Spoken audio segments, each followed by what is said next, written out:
Nomvalo. We want to disclose, Chair, so that we are not taken to the ethics committee. The DA has bribed us by chocolate because they want to start today. They want to ask questions first. So this is a bribe. Guilty as charged. Listen, Standards are so low. Chair. yeah, but So low. let me respond, Honorable Peyton Bach and Honorable Cameron. You know, if you think you have, Honorable Nomval, if you think you have, you don't. Allow us, those who have, to tell you, they have given me 2. You speak about 1.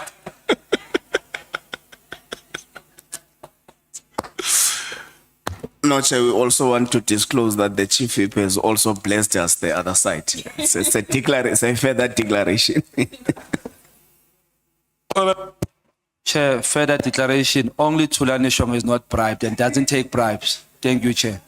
I can't take it. You can come and share with the chairperson, Honorable. We will not repeat the administration of oath that we did yesterday. Honorable Sangon. Sorry to interrupt you, Chair.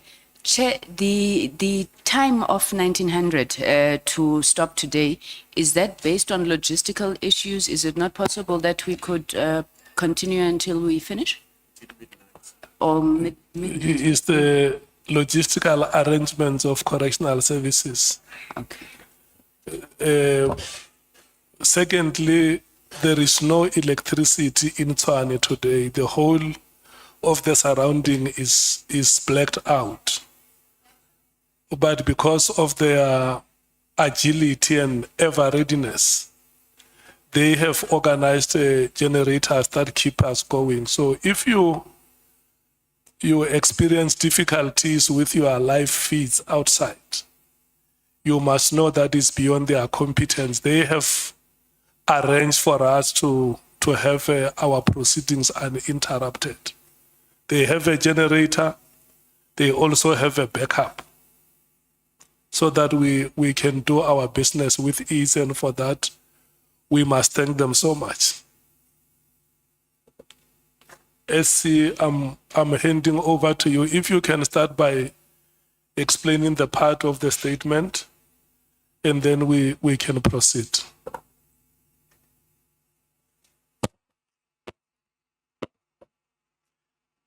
Good morning, Honourable Chair, honourable members, my colleagues, members of the media, public, Mr. Matlala and his legal team.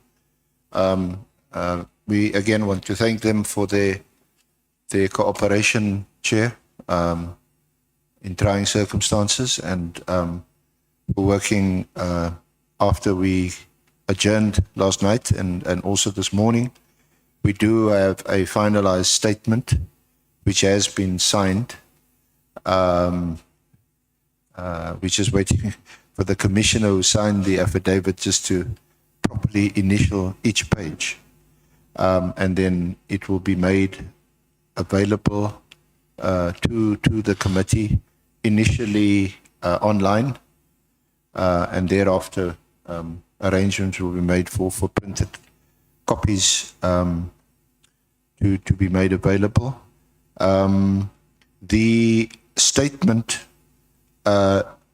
is not that much materially different from the draft we had yesterday, and perhaps with your leave, Chair, can we just wait for the original to be brought back by the head of this facility, who's with the Commissioner at the moment? And then I can better deal with some of these changes that have been made. As I said, they're not major. Some of them we had already dealt with yesterday, and then Mr. Matlala can confirm that under oath. In the meantime, with your leave and the committee's leave, we can, and obviously with Mr. Matlala's concurrence, we can proceed.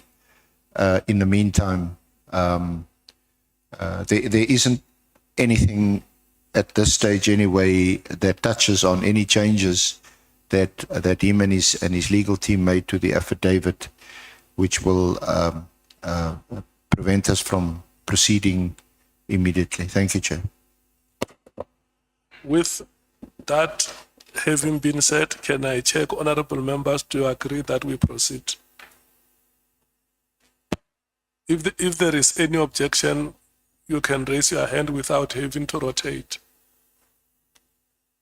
I don't see any objection. Mr. Matlala, are you ready? Can we proceed? Yes, I'm ready. And you agree with the statements that the SC makes? Yes, I agree. Okay, thank you so much, SC. And Mr. Matlala, good luck in your engagements. We will run until 12 o'clock. We will decide at that time if the SG is, if you are done with the presentation of evidence. If there will be more time, the committee will decide how it allocates. For now, we allocate you between now and 12. Thank you so much.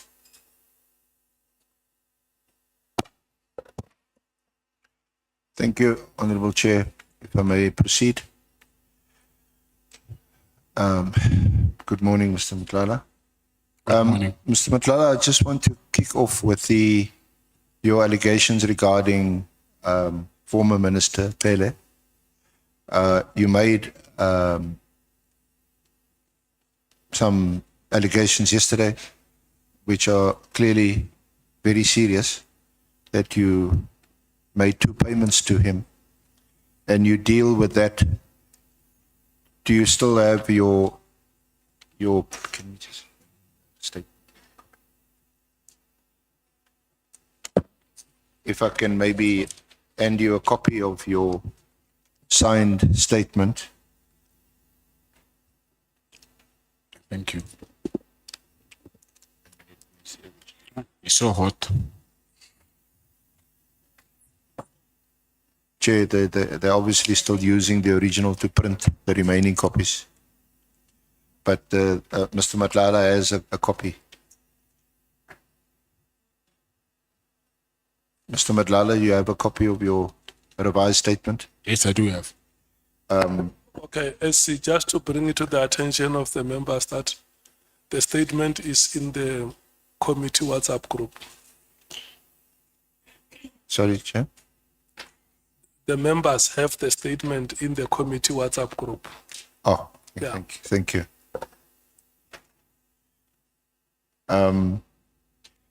Mr. Matlala, I kicked off with saying that I want to just revisit your allegations yesterday that you paid or made 2 payments to former Minister Cele, and you dealt with that in your statement at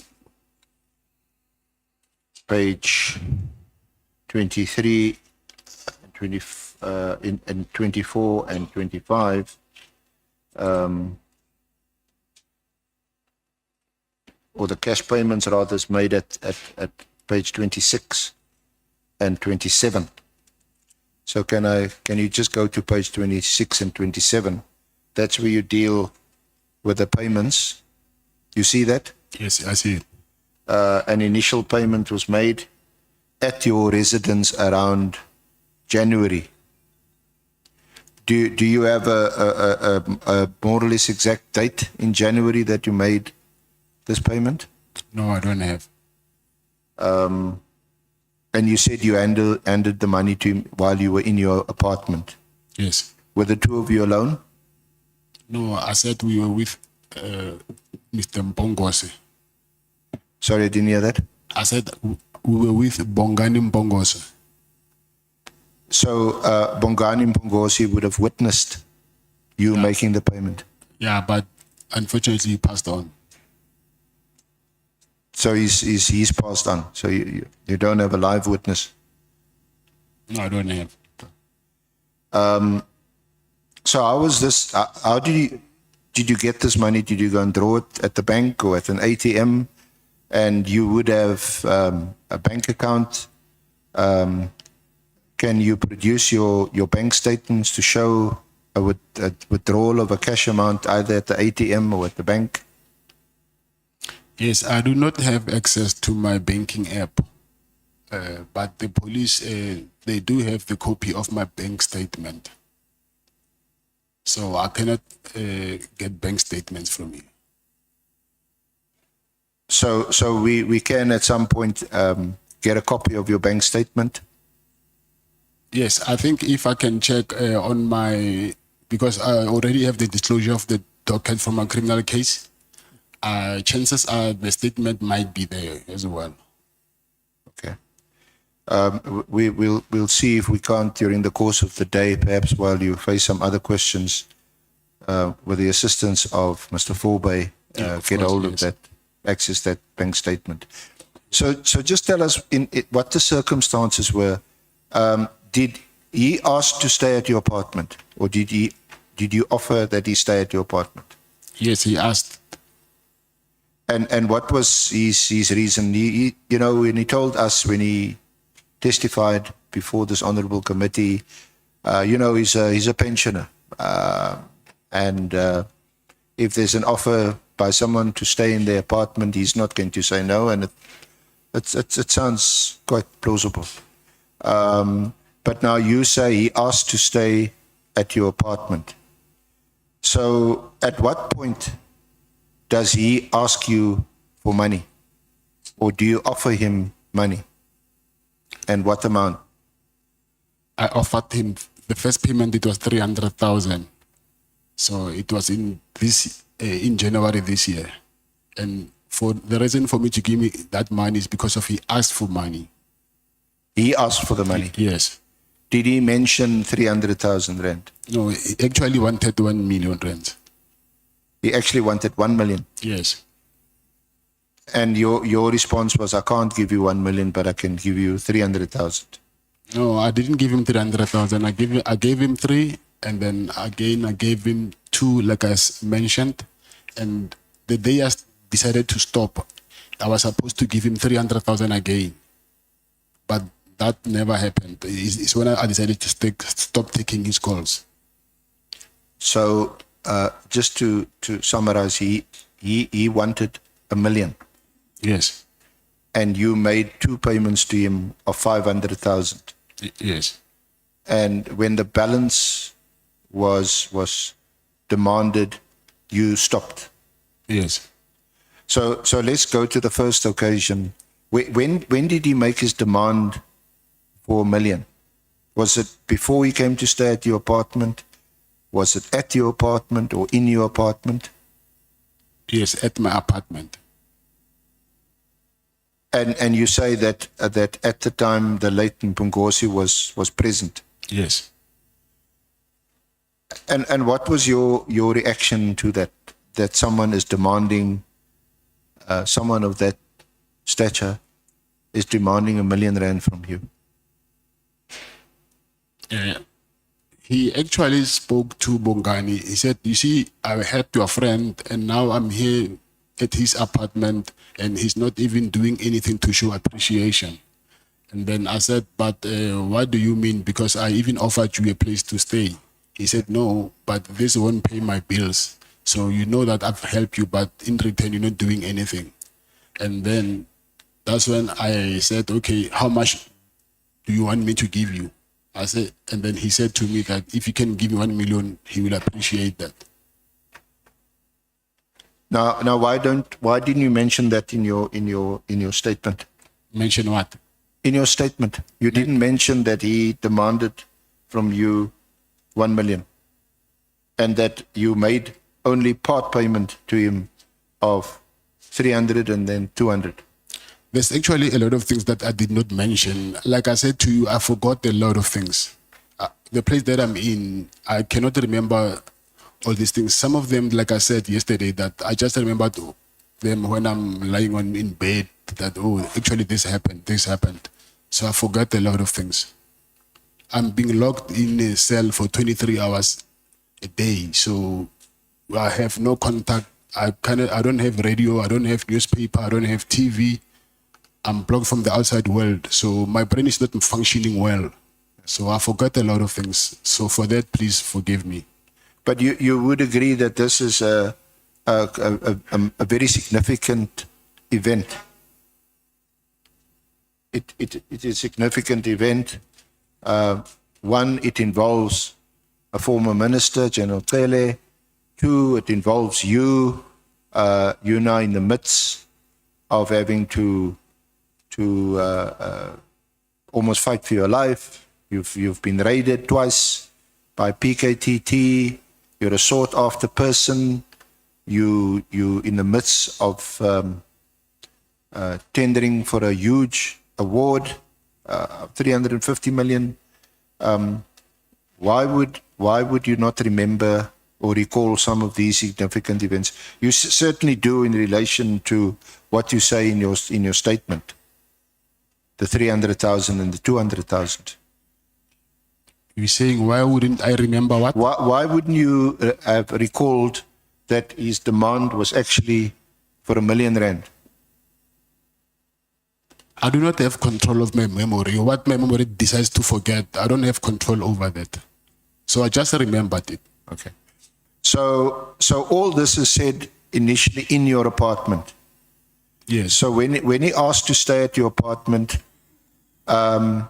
you were comfortable with the fact that, well, he did you a favor. The harassment, the alleged harassment of the police had stopped. Your firearms have been returned, and you're quite okay to give him access to your apartment. So up until that point, everything is fine with you. Before the money part. Sorry? Before the money part. Yeah, before the money part. Yes, I didn't have a problem with it. So why did you not tell him, I'm sorry, I'm not going to give you any money. You've done me a favor. Thank you very much. I'm doing you a favor by allowing you to stay in my apartment free of charge. Why must I pay you more money? I don't think even yourself, if you're in my shoes, you'll do the same, because I've witnessed what these people were doing to me, and then I know this person, so I wouldn't want to provoke him or say something that I know that he wouldn't like. Okay. So when you mentioned the money, what did you say? Sorry, I can only pay you 300,000 now and the balance later. How did that conversation go? Yes, I said for now what I can arrange is 300,000, because I had other things to do with money, so I can only give you 300,000, and he accepted it. And you have that kind of money in your bank account. Yes. How much money did you have in your bank account at that time? I don't remember. Is that your personal bank account or a business bank account? It's a business. And which of the 5 businesses? It's Medicare business, Medicare 24 business account. So sorry, the VIP security. Medicare 24 account. And you say that a bank statement of that account has already been obtained by the police. I believe so. And that you will make it available to us. I'm not promising. I will have to check with my legal team if it's, because what I know is they've put bank statements of all my accounts, but I'm hoping even the Medicare one should be there. Okay. So what will those bank accounts show? The withdrawal from the bank? They will show a withdrawal Yes. of cash Yes. at the bank. Yes. Which bank? Which branch? Mainland Main. Mainland. Yes. And which bank? FNB. FNB. Yes. And you went in as an ordinary client or customer to the bank, and you said to them, I'd like to withdraw 300,000. By that time, I resigned as a director. So my sister was the director. She was the one who withdrew the money on my behalf. Sorry, I didn't hear that. I'm saying in December, I resigned as a director. Yeah. So in January, my sister, she was the one who was the director. So I sent her to withdraw the money on my behalf. And what's her name again? Repeat it. Claudette, Claudette. yes, Claudette and her surname? Masete.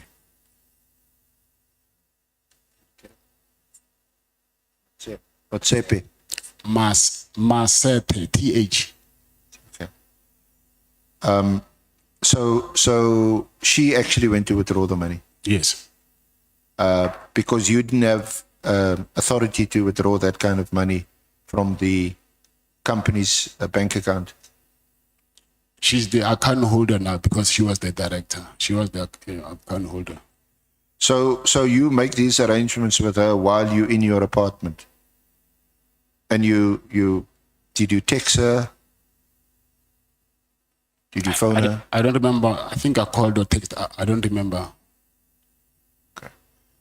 And you tell her I need 300,000 rand in cash.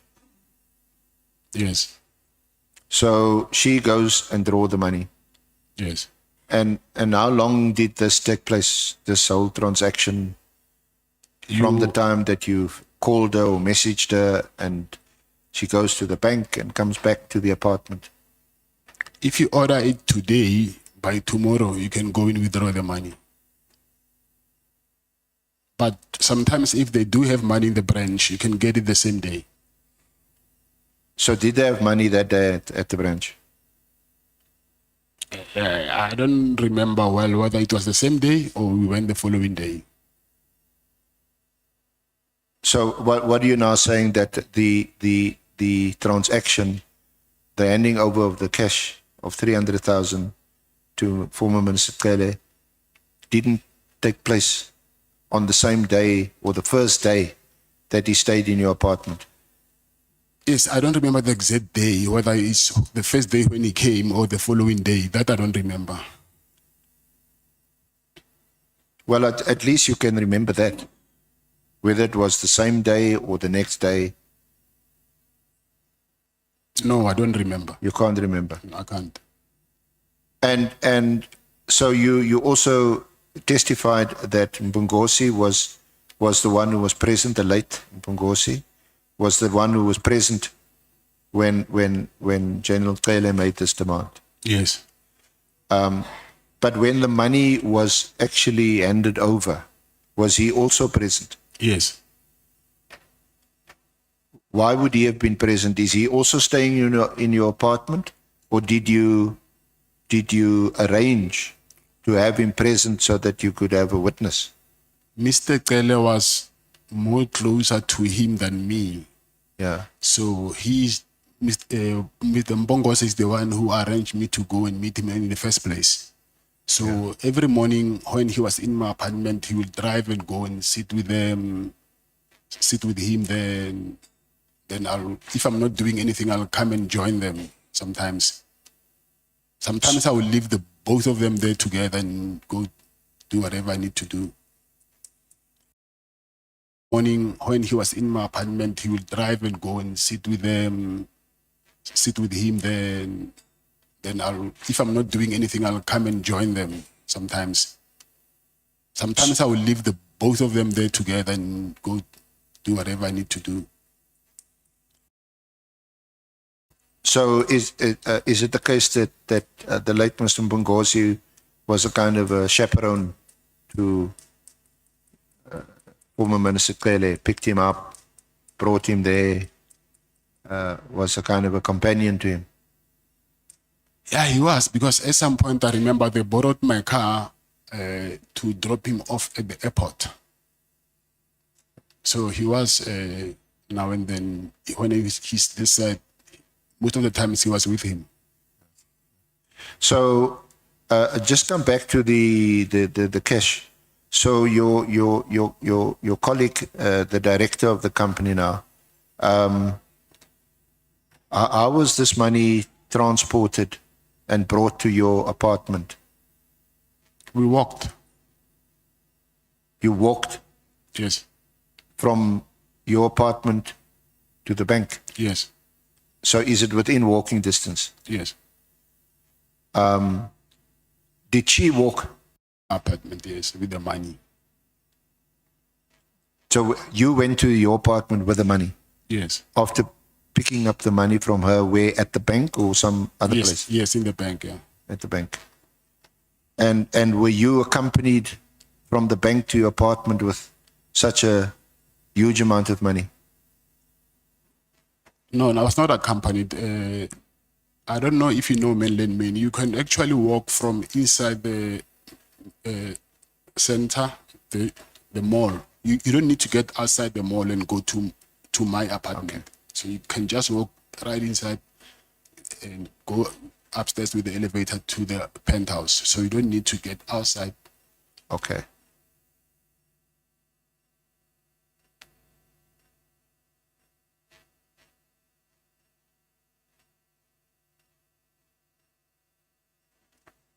Can you hear me?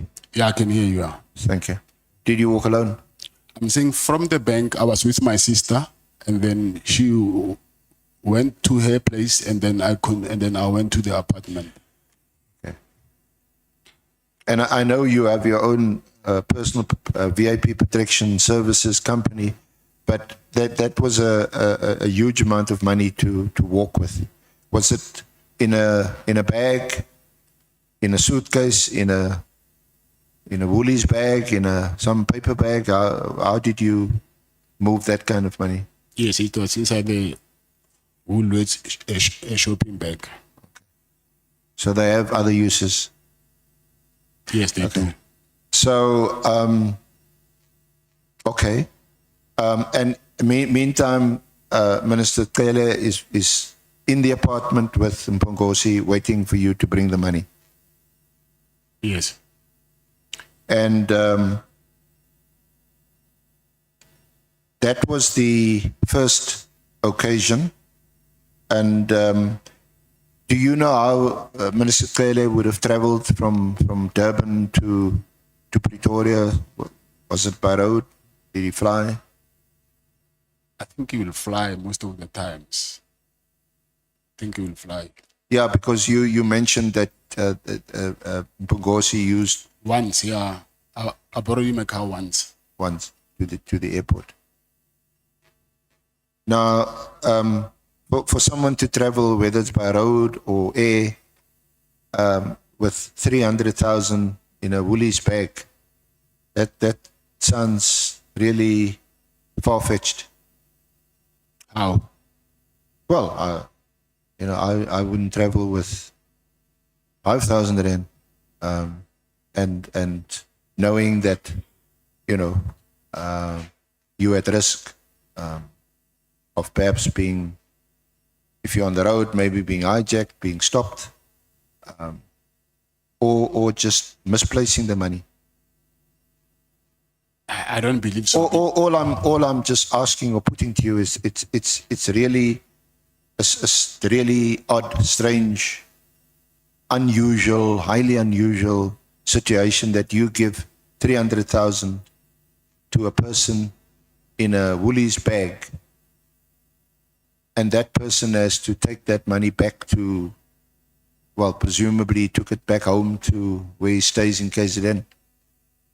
I didn't say he took it back to KZN, and I don't know where he took the money to. I just gave him the money. What did he do with the money? I don't know. Well, he obviously took the money. It wasn't any longer in your apartment. Yes.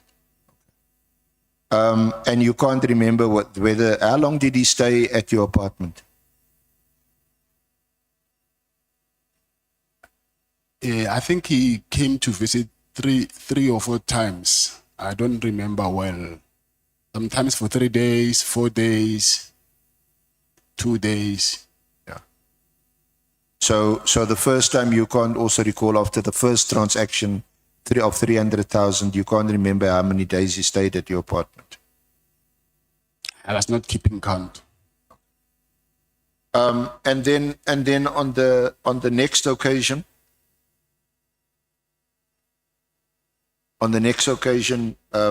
how did that happen? When you paid him made the second payment to him of 200,000, which you say was around about March 2025, that was at the Beverly Hills Hotel. Yes, that's correct. And how did that happen? Was it in your hotel room? Or No. did you arrange a room? How No. did that happen? No, we were having lunch outside at the patio. And then that day I was with my protectors.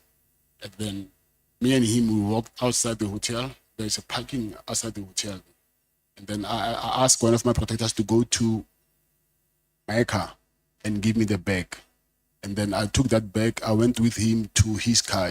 I remember I was driving a red Jeep. And I gave him, then he put the money inside the Jeep and then he drove off.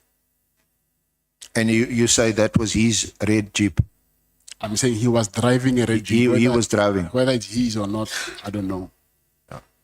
And there at the Beverly Hills, is it that he asked you again for the balance or asked you specifically for 200,000? How did that happen? He wouldn't say a specific amount. He will just say, call and say, do something. Do something. Whether it's 300, 500 or 300, 200. So whatever I had at that time, and then I'll just go and drop it off. And so this happened in March. This is now some 2 months or so after the first transaction. Is that right? Yes. And did you have any communication with him in between that period? Phone calls, WhatsApps? Yes, we had. So these WhatsApp messages should also be Not WhatsApps. not WhatsApp, phone calls. Phone calls, yes. But one should be able to see from your telephone records whether there was some call or whether it obviously won't be recorded. I don't know if you can get, but my phone is here. Yeah, if it can be taken to the forensic, and then maybe they can check. But I do have my phone, and then even the last calls, his missed calls are still there. And Because if I remember correctly, General Cele, he said he doesn't even phone his wife. He doesn't even send WhatsApps to his wife. not WhatsApp, I'm saying yes. No, but it's saying calls. I can understand it. Perhaps it wasn't a WhatsApp, but you say it would have been a phone call. Yeah, but it's a WhatsApp phone. It's still WhatsApp, but it's a WhatsApp call. A WhatsApp call. Yes. Okay. So that was the second occasion, only in March, and by now you would have been aware that there's been a directive that's been issued by Minister Mchunu to disband the PKTT. You were aware of that by March, Yes, I was aware. even in January. Yes. Early January, we're going to deal with that. What was the purpose of your meeting with former Minister Cele in March at the Beverly Hills Hotel? It was about me giving him that money, and then obviously when I get there, we'll talk about other things. Like I was talking to him about. I remember I was talking to him about SAPS not giving me work anymore. My payments getting delayed, being delayed from SAPS. Yeah. Yeah. So it was around the tender, the contract. Yes.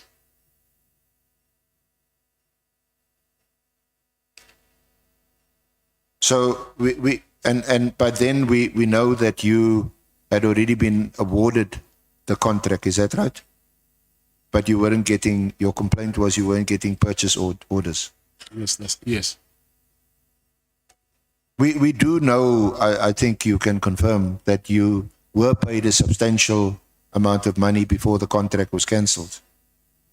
In January.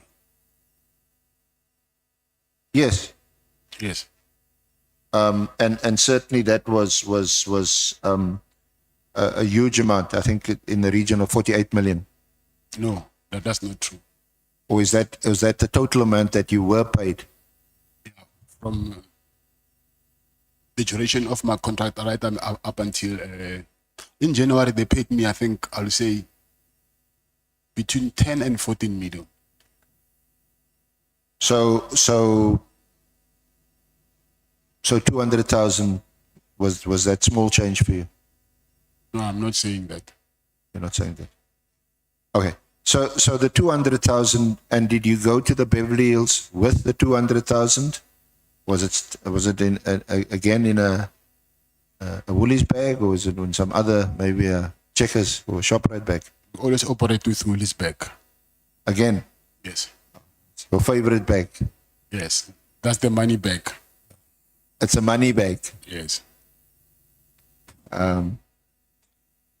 So again, how did you access that cash?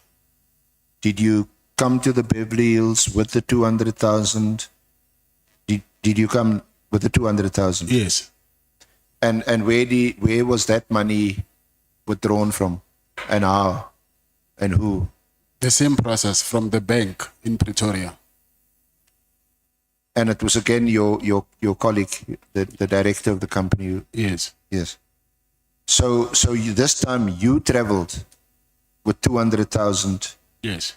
and did you drive or fly? I drove. You drove. Yes. Were you alone? No. Who accompanied you? My protectors. Sorry? My protectors. Your protector, Bodyguards. your bodyguard. Yes. Yeah. Okay. So just the two of you. Not two. I think they were 14 or 16. I don't remember. 14 or 16. I don't remember. Yeah, because it's the 3 security vehicles and 1 VIP car. Say, yeah, somewhere. So you were like in a convoy. Come again? You were like in a convoy with several cars and some 14, 16 Maybe VIP 14. protectors. I'll say between 12 and 14, yeah. And this only to transport 200,000, or what was the reason why you had such a big entourage or convoy? No, it was not for that. So, sorry, Mr. Matlala. I'm saying I always travel with my protectors most of the times. So it's not because that day I had 200,000. What would be the other reason or reasons why you would have so much personal protection around you? I'm a businessman, so I don't want to. There's a lot of crime that is happening out there, so I don't want to be a victim of.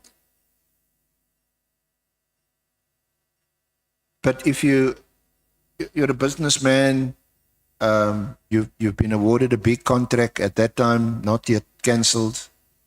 You've had the 2 raids. You say that the former minister had at least assisted you in calling off the police. They were no longer harassing you, coming to you. Your firearms were returned. So what other reason could there be for you to have so much security around you? I've been having security for a very long time, and I'm in the security business. There's maybe various reasons, but the main one is my safety. But besides that, also it will be for, I'll say, something like marketing to see how my business operates. But the main reason is for my safety. But would you agree that you now also further put yourself at further risk by traveling in a convoy with 200,000 rand? It's still a lot of money, and in cash. Risk how?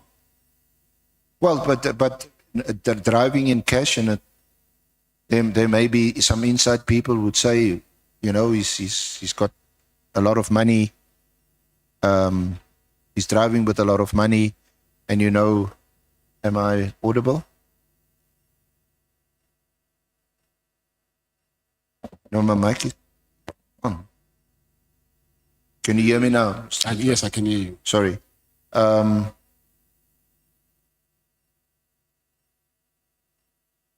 Yeah, we also know, and I'm asking you, since you actually mentioned it about traveling. SC, Sorry.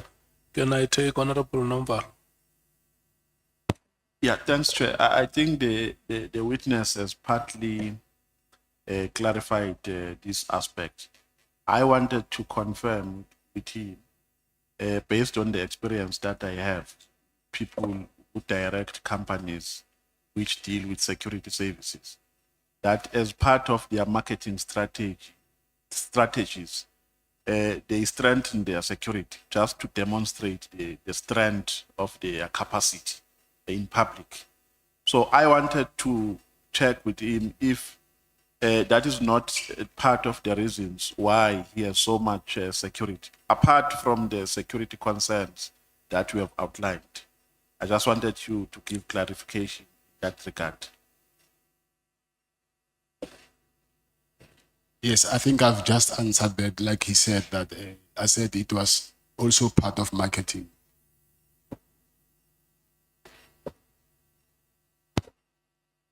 I'm satisfied, Chair. You can carry on. Honorable Skosan. I'm covered, Chair. Thank you. Let's proceed, SC. Thank you.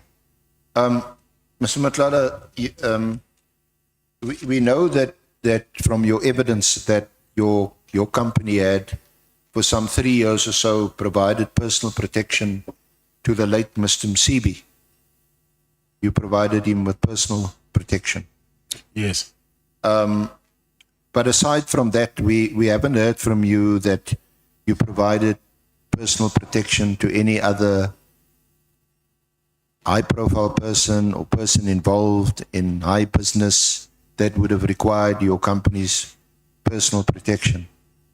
So we now hear from you that you yourself required this huge amount of personal protection. And if I recall, you saying that this was this for marketing purposes? Yes. Can you explain what you mean by that? How would you Marketing. how would you market it? Marketing meaning to demonstrate to potential clients. By driving in a big convoy over entourage from from Pretoria to Durban. Yes. So isn't that putting yourself at personal risk even more? Because now you've got some 200,000 Rand in cash in whether it's your vehicle or one of the other vehicles. Where was the 200,000 being kept? Inside the vehicle, yes. Sorry? Inside my car, In your car. yes. Isn't this a really peculiar way of marketing your VIP protection services? I mean, they're quite standard ways of marketing your services I'm not saying or that was advertising them. I'm not saying that was the only marketing strategy that we were using. I'm saying it was one of them.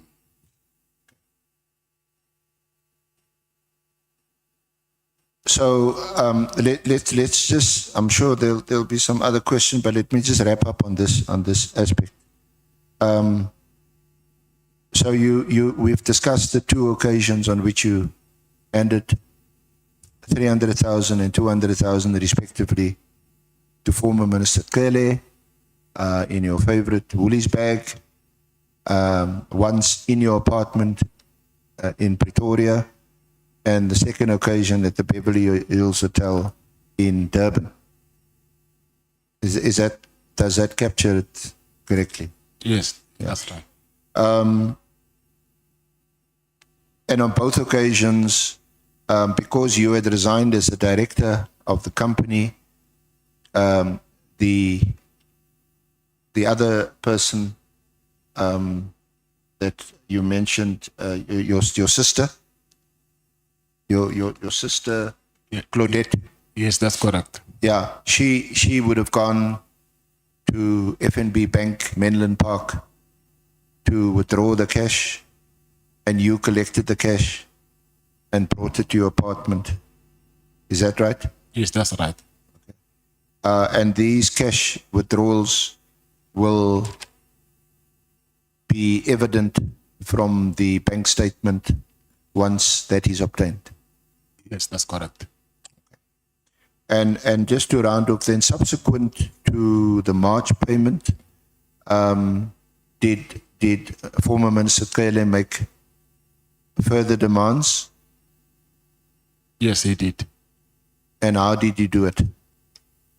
Same way that you call it is. I think I explained yesterday that he called me and said he has money problems. His car and his wife's car, they're giving him problems, so he needed money.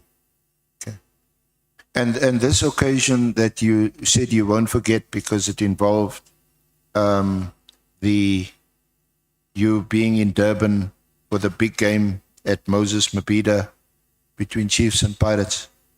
Was that there at the March handover, or was it on some other occasion? Some other occasion. And at that, and you can't remember when that was, or what was the date? 9th of May. The 9th of May. Yes. And is it at that point, and where do you do so, where you tell him, sorry, I'm no longer making any payments to you? I didn't answer him. I just ignored these calls. So when you were at Moses Mabhida on the 9th of May, I was not at Moses Mabhida. I'm saying there was a soccer match there. Oh, okay. You were still in Pretoria. No, I went to Durban, but while I was there, I just decided to not continue with what I was anticipating to. So I just said, no, this thing will never end. Actually, let me just stop because of there were other demands that he was making, which I said, okay, this will call for this other one, the other one will call for another one. So rather, let me just cut it now. What other demands did he make? It's something which also I just remembered, but I don't know if I should share because you'll ask that why they didn't discuss it with you before. He said to me that he has a son who most people don't know of. That son is in engineering. So that son, he was supposed to send me invoices, and then I was supposed to pay to his son's account. And then he wanted to buy a house. He said he wanted to retire, to buy a house in a place called, anyway, it was the first time hearing that place, called Trafalgar in KZN. So he said he wanted a house there. So that was also some additional demand that Yes. that he made of you. Yes. And you say, was that all telephonic? No, that was while I was with him. The first time or the second time? The first time being in your apartment, the second time at the Beverly Hills Hotel. I don't remember that thing happened when we were in Beverly Hills or in Pretoria. I don't remember. Okay. Now, these, Honorable Chair, is it okay to continue? Thank you. These demands that you're now telling us about, is that you're only mentioning it to us now because it's not in your statement, also as you recollect? Yes. So there may be other demands, there may be other things that you also may recount at some other stage or later stage. Yeah, there might be. There might be. Yes. So this is not everything. No, I'm not saying if. I'm saying if I could. Should I remember something? I don't know whether I should mention it, but or just because it's not in my statement, I must not mention. I don't know. No, you under oath. What is important is what you say to us under oath. Okay. The statement is there to assist you and to refresh your memory. But if there are things that's not in the statement that occurs to you, then you actually obliged to tell us because you're under oath. Okay. Okay, so let me go to page 30 of your statement. SC, let's take Honorable Malema. No, thanks, Chair. I know the SC answered that question, but I was saying to Mr. Matlala that the affidavit is used to prepare him for this appearance. But anything that he thinks can help this committee to arrive at proper conclusions, he must say it because he's under oath. And no one will say, why didn't you put it? Or accuse him of not putting it in the statement. The statement is just to prepare you.